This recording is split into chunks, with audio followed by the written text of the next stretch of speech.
ఈ ఫిష్ని ఇలా చూస్తుంటే చాలా నోరూరుతుంది.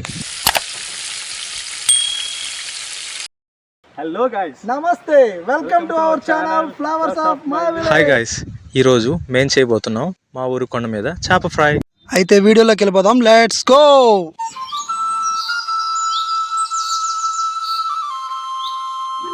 పొద్దున్నే బయలుదేరాము, ఇంకా చంద్రుడు కూడా మాయమవ్వలేదు. ఇప్పుడు మనం చేపను ఫ్రై చేయాల్సిన కొండ అయితే అదే కనిపించేదే. ఆ కొండ కింద ఒకసారి మంచు గమనించండి, ఎంత అద్భుతంగా ఉందో. ఆ పైకి వెళ్తే ఇంకా అద్భుతంగా కనిపిస్తుంది. అందరం కలిసి కొండ దగ్గరికి అయితే వచ్చేసాము. ఫస్ట్ నేనైతే కొండ ఎక్కుతా ఉన్నాను, తర్వాత మా బ్రో ఎక్కుతున్నాడు. ఆల్మోస్ట్ సగం కొండ ఎక్కేసాము. సగం కొండ ఎక్కిన తర్వాత అప్పుడే సన్ రైజ్ అయ్యింది. చూసేదానికి చాలా అందంగా ఉంది. ఒకసారి మీరు కూడా చూసేయండి.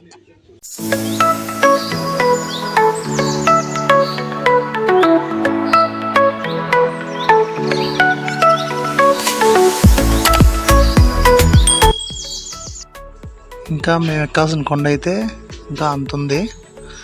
లోపల మీరు చుట్టూ ఒకసారి ప్రకృతిని చూడండి ఎంత బాగుందో.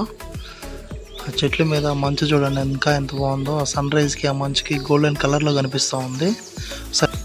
మొత్తానికి కొండ పైకి వచ్చేసాం. ఒకసారి పైనుంచి చూడండి, కింద కనిపించేటువంటి మాడి చెట్లే ఎంత బాగుందో చూడండి. ఒకసారి పైనుంచి టాప్ వ్యూ. సూర్యుడు కూడా బాగా మండిపోతున్నాడు, మార్నింగ్ లాగా లేదు ఇప్పుడు. హాయ్ అండి, మొత్తానికి కొండ ఎక్కడం జరిగింది. ఇప్పుడు అయితే ఫిష్ని క్లీన్ చేసుకుంటున్నాము, తర్వాత మసాలాలు కలిపి పెట్టుకోవాలి. మీరు చూస్తున్న రాయి మీదే మేము చేపను ఫ్రై చేయబోతున్నాము.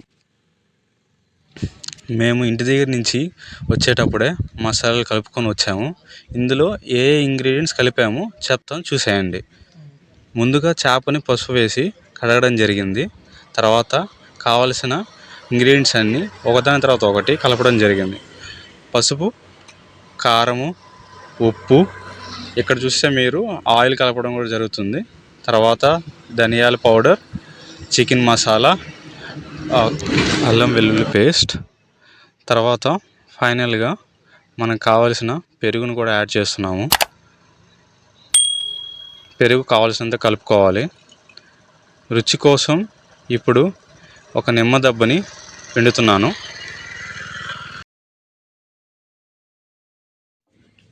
ఇక్కడ మీరు చూసినట్టయితే మరింత టేస్ట్ కోసం ఆయిల్ని యాడ్ చేస్తున్నాను. యాడ్ చేసిన తర్వాత ఆయిల్తో ఇంగ్రీడియంట్స్ అన్నీ మిక్స్ అయ్యేలాగా మరొకసారి లాస్ట్గా మనం పూర్తిగా మిక్స్ చేసుకోవాలి. ఇప్పుడు తర్వాత మనం చేయాల్సిన పని ఏంటంటే, మనం తెచ్చుకున్న చేపకి ఈ కలిపిన పేస్ట్ని అప్లై చేసేద్దాం. ఇప్పుడైతే మనం తయారు చేసుకున్న ఈ పేస్ట్ని చేపకి లోపల బయట బాగా అప్లై చేసుకోవాలి. అప్పుడే చేప టేస్ట్ మరింత పెరుగుతుంది. ఒక్కసారి మీరు నా బ్యాక్గ్రౌండ్ చూసినట్టయితే నేచర్ ఎంతో అద్భుతంగా ఉంది. పేస్ట్ని పూర్తిగా చేపకి అప్లై చేయడం జరిగింది. పేస్ట్ని చేపకు పూయడం పూర్తయిపోయింది. ఒక 10 to 15 minutes పక్కన పెట్టి మ్యాగ్నేట్ చేసుకుందాం. రాయి కూడా పూర్తిగా హీట్ ఎక్కడం జరిగింది, చూడవచ్చు మీరు. చేప అయితే పూర్తిగా రెడీ అయిపోయింది రాయి మీద ఫ్రై చేయడానికి. ఒక్కసారి మీరు మా చుట్టూ ఉన్న ఈ ప్రకృతిని ఆస్వాదించండి.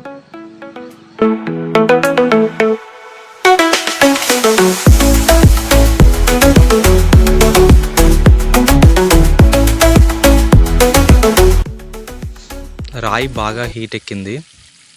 ఆల్రెడీ ఫిష్ ఫ్రై ఒకవైపు కుక్ అయింది, రెండో వైపు తిప్పిపెట్టాము.